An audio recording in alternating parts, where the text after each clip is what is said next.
Premier League clubs paid out a staggering £134.2 million to injured players during the first half of the season, with Manchester United the hardest hit.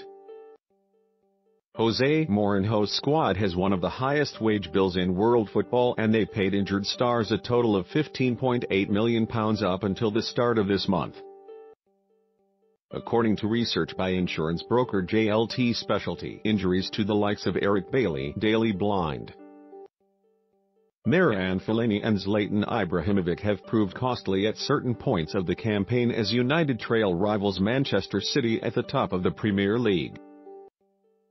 The numbers show that West Ham have suffered the most injuries this season with 41 and Brighton the least with 14.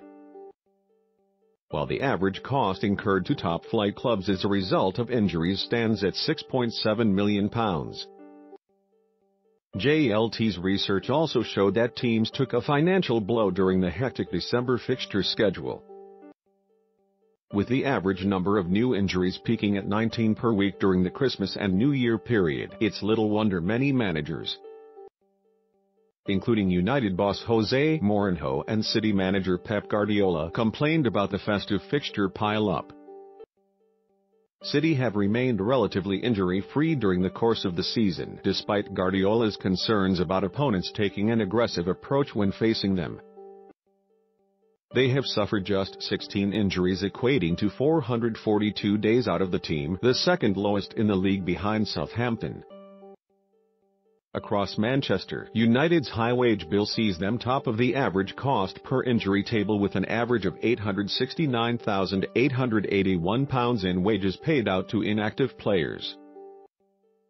By contrast, Bournemouth have paid out just £144,531 in wages to injured players, the lowest of the 20 clubs.